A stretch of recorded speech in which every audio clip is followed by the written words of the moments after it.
Carney responds to Trump's governor remark with something far more powerful than a counterpunch. He responds with facts and with a calm, structured explanation that quietly dismantles the narrative Donald Trump tried to build around Canada's new arrangement with China. While Trump threatened a 100% tariff on all Canadian goods and accused Canada of becoming a drop-off port for Beijing, both Ottawa and Beijing stated clearly that the agreement does not target the United States at all. And that is where the story turns. Because the more the details come into focus, the more Trump's threat looks less like strategy and more like volatility pushing allies away.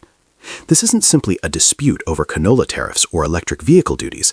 It's a window into how the United States is reshaping its relationships through unpredictable bursts of pressure, and how Canada is choosing to navigate around that instability. Since your speech in Davos, we've had Donald Trump threaten fresh tariffs on Canada if we cut a deal with China. He started calling you governor, like you did your predecessor. I'd like to know what you think about all that, and what impact you think your speech had on Canada-U.S. relations. In fact, I think Canada understood the scale of the change in U.S. trade policy, what it meant for our economy. We understood that well before other countries, and we started to react, controlling what we can control, building it at home, and very importantly, diversifying our trade partners abroad. The sequence began with Trump calling Carney the governor of Canada, a dismissive jab meant to frame Canada as subordinate to Washington. Hours later, he escalated sharply, warning he would impose a 100% tariff on Canadian imports if Ottawa made a deal with China. In Trump's telling, China was successfully taking over Canada, and the agreement between Ottawa and Beijing was a threat to U.S. national security. Carney's response came carefully and methodically. He explained that Canada is not signing a free trade agreement with China. There was never any proposal for one. Instead, the two countries agreed to resolve long-standing tariff disputes. China will lower its punitive 85% tariff on Canadian canola oil down to 15% by March. Canada will apply a standard MFN tariff, 6.1%, on a limited number of Chinese electric vehicles, instead of the temporary 100% duty imposed last year. There is no preferential access, no backdoor route into the U.S. market, and no violation of North America's trade pact. China publicly reinforced the point, stating that the arrangement does not target any third party. Meanwhile, Carney reminded reporters that any genuine free trade deal with a non-market economy would require Canada to formally notify the United States under USMCA. Ottawa had already communicated the nature of the discussions to American officials. By the time the dust settled, even Washington's own senior officials were clarifying Trump's threat, saying the 100% tariff would apply only if Canada allowed Chinese dumping into the U.S. market. That clarification, coming so quickly after Trump's statement, revealed how wide the gap has become between presidential rhetoric and actual policy. Trump's move follows a now familiar pattern. He reacts first without waiting for confirmed details and constructs a narrative of betrayal or threat that later collapses under scrutiny. In this case, he objected fiercely to an agreement that, according to both participating countries, has nothing to do with undermining the United States. Only days earlier, Trump had said he viewed a Canada-China deal as a good thing.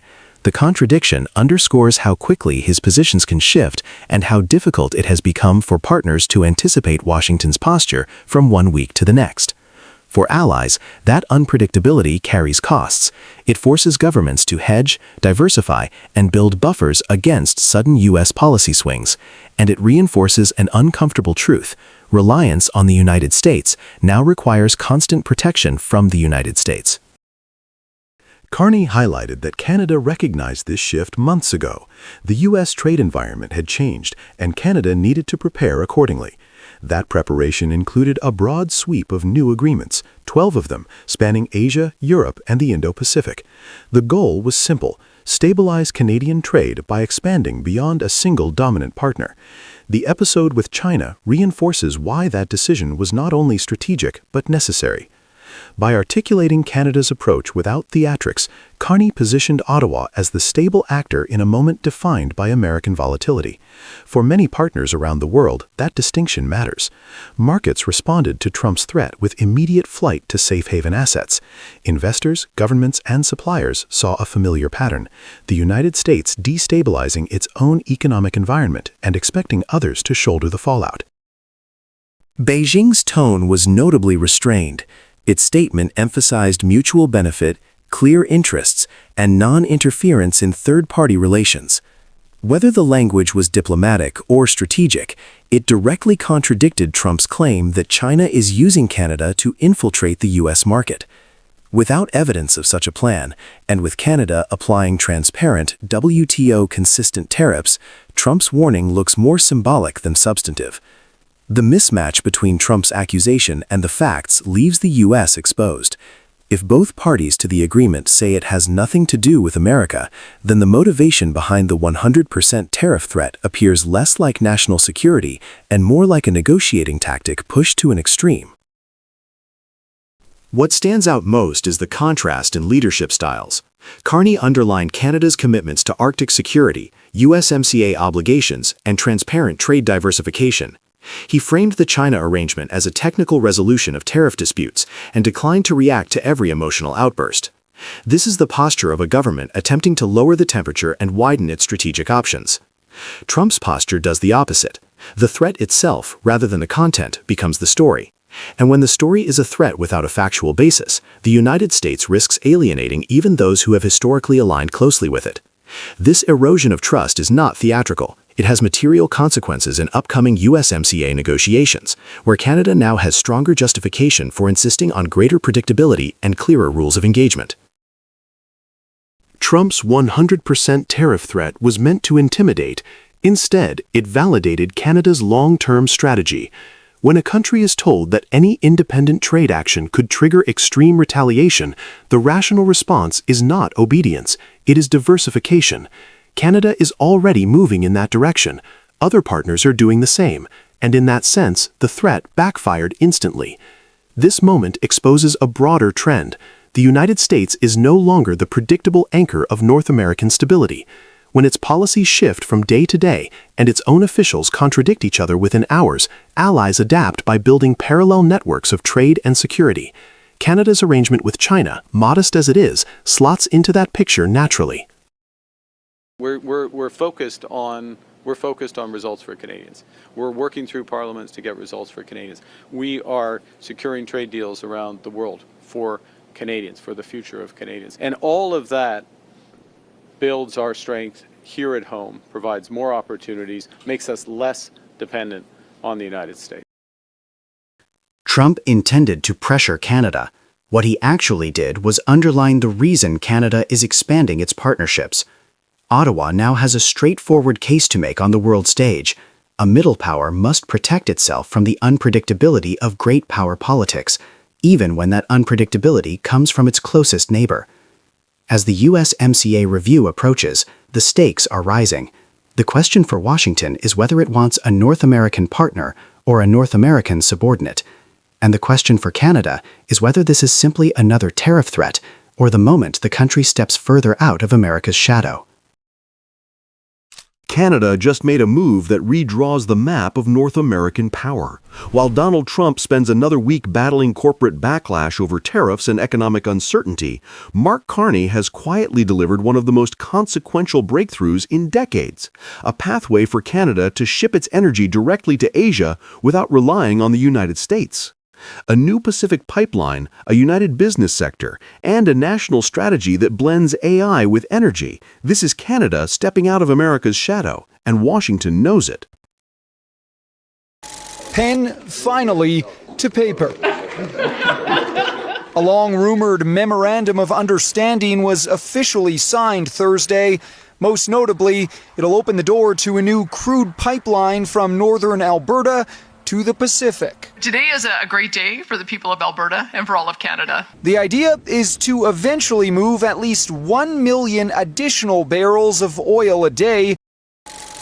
The announcement came in Calgary, where Prime Minister Mark Carney and Alberta Premier Danielle Smith signed a memorandum of understanding that lays the foundations for a new pipeline from northern Alberta to the British Columbia coast. For the first time in a generation, Canada is preparing to build an export corridor aimed not at the U.S. market, but at Japan, South Korea, India, and the rapidly growing economies across Asia. Reporting from Reuters confirmed that the project could eventually move up to 1 million barrels of oil per day, instantly transforming Canada's position in global energy markets. The political atmosphere around the signing was just as remarkable. Carney walked into a luncheon of more than 1,000 business leaders and received a standing ovation. Even AP News noted how unusual that moment was for a Liberal Prime Minister in the heart of Canada's oil country. The agreement doesn't just open a path to the Pacific, it reshapes federal and provincial responsibilities. Ottawa agreed to freeze its emissions cap for the oil and gas sector, adjust the tanker ban on BC's northern coast, and suspend clean electricity rules that Alberta said were blocking investment. Alberta, in return, signed on to expand industrial carbon pricing and fund a major carbon capture system known as Pathways Alliance. And in a surprise move that signals where Canada is heading, Alberta committed to building thousands of megawatts of AI computing capacity, aligning perfectly with Carney's ambition to make Canada an AI superpower powered by clean energy. This is not one deal, it is a blueprint for a new economic model. Canada's pivot toward Asia is more than a strategic adjustment. It represents the end of a long-standing vulnerability. For decades, America acted as the bottleneck through which Canadian crude was forced to flow. Pipelines ran south, refineries were built south. Pricing power and political leverage sat firmly in U.S. hands. Trump leaned heavily on this imbalance. His tariff threats worked because Ottawa had nowhere else to send its oil. The lack of alternatives boxed Canada into a one-market reality. A Pacific corridor changes that reality entirely. By opening the door to a diverse set of Asian buyers, Canada can negotiate from strength rather than fear. The dynamic between Ottawa and Washington becomes more balanced. Instead of being a junior partner in continental energy politics, Canada positions itself as a global supplier capable of serving multiple regions.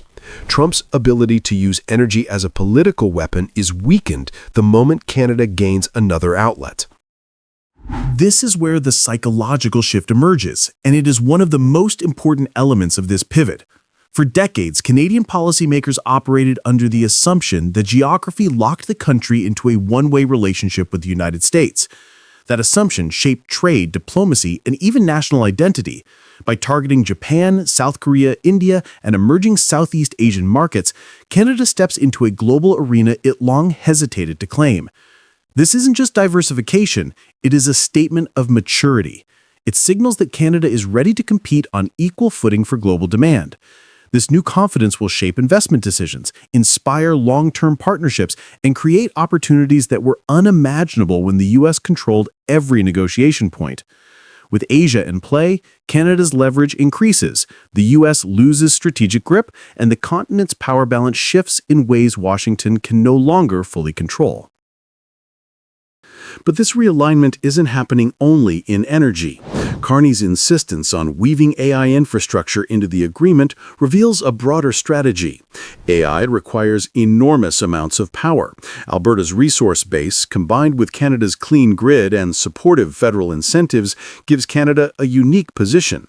While Trump's America faces grid challenges, rising hardware costs from renewed tariffs, and tech sector frustration over immigration limits, Canada is constructing a model where energy supports AI supports industrial growth, and industrial growth supports export diversification. This integrated model is not just an economic plan, it is a competitive advantage. By pairing abundant energy with predictable policy, Canada offers the stability that global tech investors crave. In contrast, the U.S. is stuck in short-term political cycles that constantly disrupt long-range planning. This gap will only widen as AI demands accelerate worldwide. It is a cycle the U.S. cannot replicate easily because its internal politics have become too fractured to sustain long-term planning. Carney's reception in Calgary underscores this contrast. In Canada, business leaders are rallying behind a government that offers clarity and direction. In the U.S., major sectors are increasingly alarmed. Manufacturers warn that Trump's tariff strategy is raising costs and undermining competitiveness. Tech firms object to restrictions that make talent harder to recruit. Farmers are suffering as China, India, and others shift purchases to Brazil and Argentina in response to U.S. policy unpredictability. Even traditionally conservative business coalitions are openly expressing frustration with Washington. The domestic atmospheres in the two countries are diverging: stability in Canada, turbulence in the United States. For global investors, that contrast matters. It matters even more for geopolitics. America's historical leverage over Canada depended heavily on being the dominant buyer of Canadian crude. If Asian refiners begin securing long-term contracts and early signals indicate they will, then U.S. refiners lose their privileged position. Canada becomes a supplier with options, not a captive exporter. And once that happens, Washington's traditional pressure points begin to disappear. This shift does not isolate Canada from the United States. It liberates Canada from being defined by it. Instead of reacting to American decisions, Canada is shaping its own economic future and building partnerships that align with a global, not continental vision. Canada has entered a new phase, one defined by confidence, diversification, and strategic independence. By opening direct access to Asia, resetting federal regulations, and tying AI development to industrial growth, Carney is building an economy that can thrive no matter who governs in Washington. Trump, meanwhile, is learning the limits of America's influence in a world that no longer revolves around a single superpower. As Canada moves toward Asia, strengthens its business alliances, and embraces a unified national energy AI strategy, the old assumptions about North American power are breaking apart. The real question now is whether the United States can adapt to this new environment, or whether Canada's pivot marks the beginning of a geopolitical shift that Washington never saw coming. Lumber just became the latest proof that Canada is no longer waiting for anyone, especially not Washington. With a sweeping new strategy, Ottawa has turned a long-standing vulnerability into a national advantage, positioning Canada's lumber sector for a level of independence and global reach it has never enjoyed before. As of this afternoon, there is more money coming to help maritime softwood lumber companies and workers struggling with the impact of those U.S. tariffs. The Prime Minister announced a relief package about an hour or so ago.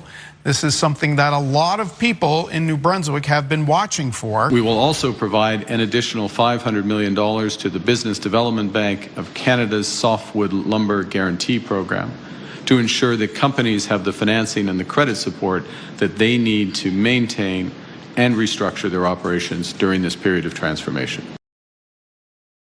Prime Minister Mark Carney stepped in front of cameras this week and delivered something Canada's forestry regions have been waiting years to hear: a decisive, well-funded, long-term plan to strengthen the lumber industry at home and expand its reach abroad. For decades, lumber has been one of Canada's most important exports, supporting thousands of families in British Columbia, Alberta, Ontario, Quebec, and the Maritimes. Yet, despite its importance, the sector has spent too many years reacting to decisions made outside Canada's borders, especially decisions coming from the United States. Carney changed that direction in one afternoon. He announced major support that does more than patch over short-term challenges. It signals a national pivot. His plan subsidizes the movement of lumber across the country so producers can reach new markets without relying on traditional U.S. routes. It strengthens financing for mills large and small, ensuring companies have the credit they need to modernize, automate, and prepare for global competition. It streamlines federal programs so businesses no longer waste time navigating scattered funding channels. And it launches a sector-wide transformation task force to chart a future in which Canada sets the terms, not reacts to them. Every line of the announcement carried the same message. The lumber industry is no longer at the mercy of external power. Canada is taking control of its own economic destiny. For years, pressure from abroad pushed Canada into a defensive posture. Each time another tariff or trade decision landed, the country had to respond after the fact, protecting jobs and stabilizing mills that suddenly faced uncertainty. What Carney delivered this week flips the script. Instead of reacting to shocks, Canada is now shaping the future of its lumber economy. This is more than a policy shift, it is a change in mindset. Canada is treating lumber not as a sector to shield from outside turbulence, but as an asset to build global strength.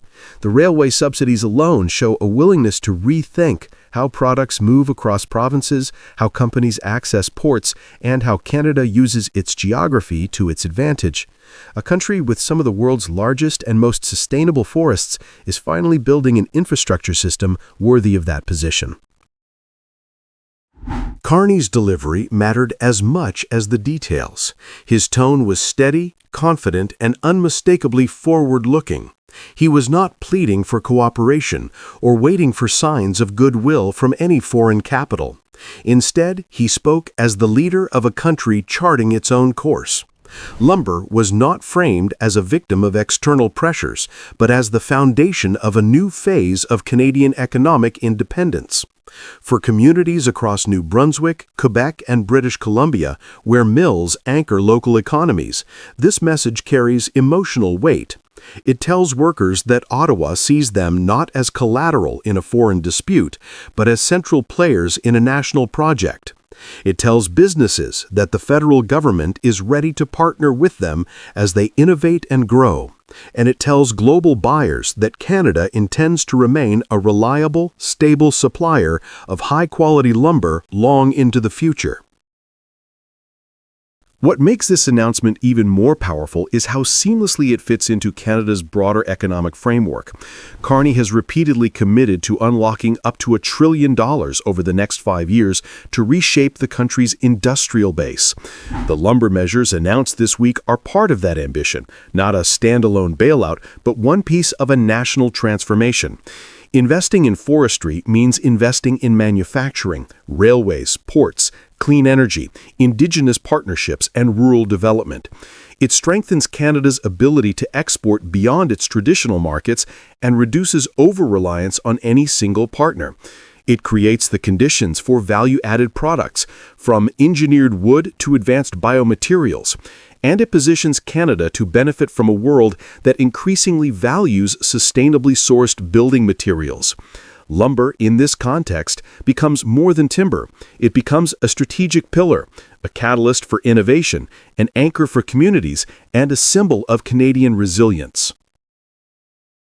One of the most striking parts of this week's announcement is how confidently Canada is presenting itself to international partners. The country is no longer signaling desperation or frustration with external pressures. Instead, it is showcasing readiness, capability, and stability. With global demand for sustainable lumber growing, Canada is uniquely positioned to take the lead. Its forests are among the most responsibly managed on Earth. Its producers have decades of expertise.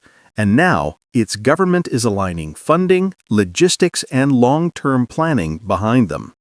This shift matters. It means Canada is entering global markets not as a quiet secondary player, but as a country prepared to compete at the highest level, with confidence, not caution. The new measures tell the world that Canada intends to be a dependable, innovative, and highly competitive force in the global lumber economy. Another subtle but important change lies in the domestic response. Provinces that often disagree on economic priorities found common ground on this announcement. Forestry-dependent regions see it as overdue recognition of their economic value. Investors view it as a sign of long-term stability. And national commentators are praising Ottawa for taking a firm stand and offering clarity after years of uncertainty. This unity strengthens Canada's position externally. When a country speaks with one voice, global partners take notice. And in the lumber sector, where reliability and consistency are crucial, Canada now looks more aligned and more predictable than it has in a very long time. Canada's new lumber strategy marks a turning point, not only for the sector, but for the country's entire economic identity. It signals a Canada that refuses to live in the shadow of external decisions, a Canada that builds its own pathways to prosperity, and a Canada that understands its strengths, from its forests to its workforce, and is finally leveraging them to full effect. The question now is not whether Canada can protect its lumber industry.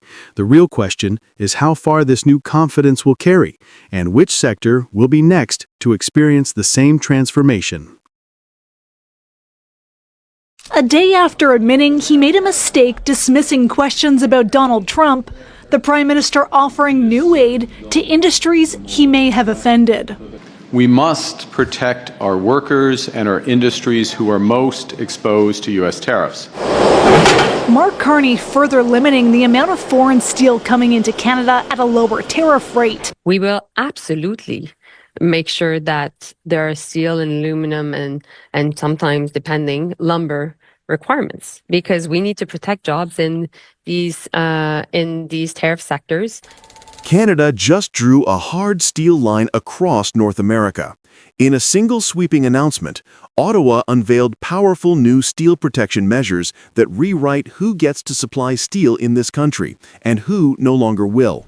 And if Donald Trump believed Canada would quietly endure his tariffs, this week proved the opposite. Canada is fortifying its steel market, defending its steel workers, and reclaiming control of an industry the U.S. tried to destabilize. Prime Minister Mark Carney has launched a major realignment of Canada's steel economy, responding directly to the intensifying wave of U.S. tariffs that have hit Canadian mills since early 2025. According to real-time reporting from Reuters, CBC, AP, and Global News, the federal government is moving to curb foreign steel, prioritize Canadian steel in construction, and boost steel producers through new financing tools, freight subsidies, and tighter enforcement against steel dumping. Under the new framework, Canada will drastically reduce tariff-free steel imports from non-FTA countries compared to 2024 volumes, cut back privileged access for other suppliers, end temporary tariff remissions by the start of 2026, and impose a global 25% tariff on targeted steel-derived goods, such as wind towers, prefabricated structures, wire products, and fasteners, a market valued at roughly $10 billion. The government will also implement a nationwide Buy Canadian requirement for any federal contract over $25 million, ensuring major infrastructure projects use domestic steel. Freight rates for intraprovincial steel shipments will be cut in half, supported by direct funding to major rail carriers. And a strengthened compliance force inside the Canada Border Services Agency will focus specifically on preventing steel dumping and false origin declarations. This bundle is not a symbolic tweak, it is a structural reshaping of Canada's steel economy, a steel shield built at a moment when steel workers need the support the most. For years, Canada has lived under the shadow of U.S. trade attacks, especially in steel. Each time Washington revived Section 232 national security tariffs or tightened its Buy American rules, Ottawa found itself racing to limit the fallout. But with Trump's return to the White House and his renewed focus on punitive steel tariffs, Canada is no longer content to react. Carney's measures show a country drawing strength from its own steel capacity and refusing to let its industrial foundation erode under U.S. pressure. By building demand at home and protecting steel from volatile import surges, Canada is saying clearly that steel is not just another commodity. Steel is strategic, steel is sovereignty, and steel is worth fighting for. Trump's expanding steel tariffs were intended to repatriate production and weaken foreign competitors. Instead, the tariffs hollowed out integrated supply chains, collided with refinery and manufacturing realities, and pushed Canada to build its own steel protections. This is the political irony of the moment. Trump struck the first blow in steel, but Canada is the one using it to strengthen its long-term industrial independence. Canadian mills in Hamilton, Sault Ste. Marie, and Regina have faced years of uncertainty from unpredictable U.S. policy. These new measures replace uncertainty with structural support. If Washington won't offer stability, Canada will create it. Behind this policy is a very real economic urgency.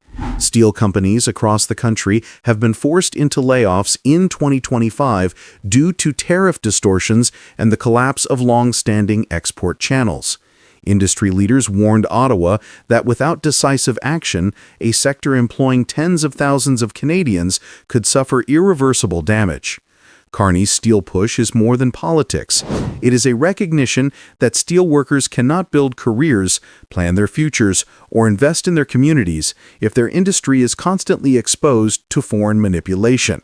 Steel needs a predictable home base, and Ottawa is finally providing it. The most transformative element of this entire package is the new Buy Canadian requirement for federal projects. It doesn't just adjust procurement rules, it rewires the entire industrial map of the country. From now on, every major federally funded bridge, port expansion, transit corridor, and national housing build will be anchored by Canadian steel. This instantly turns the federal government into the single largest and most reliable customer for domestic mills, giving the sector stable, long-term demand that no private market cycle can replicate. It mirrors the logic behind Washington's Buy American laws, but it finally gives Canada a strategic steel doctrine of its own. With these measures in place, Canada now stands to retain an estimated $1.5 to $2 billion of steel demand that previously leaked out through import dependence. The 50% freight rate reduction keeps tens of millions more inside Canadian mills instead of being burned away in transportation costs. And the shift in procurement direction means U.S. steel producers, who once held a deep and automatic position in Canada's market, are now poised to lose roughly $400 to $600 million of annual access. In other words, the steel advantage that Washington enjoyed for decades is slipping, and Canada is reclaiming its share by redirecting major national projects back toward its own workers and its own industrial base. This is more than procurement policy. It is a declaration that Canada intends to control the future of its steel economy, and that the era of relying on unpredictable U.S. supply chains is over. Internationally, the timing is no coincidence. At APEC 2025 and during bilateral talks with major Asian and European partners, Carney emphasized the importance of diversifying Canada's trade landscape and reducing vulnerability to U.S. disruptions. By taking decisive control of the steel file, Canada is showing global investors it will not allow its strategic sectors to be weaponized by foreign politics. This also improves Canada's negotiating position. Countries respect partners that protect their own industries. Canada's steel measures send a clear message.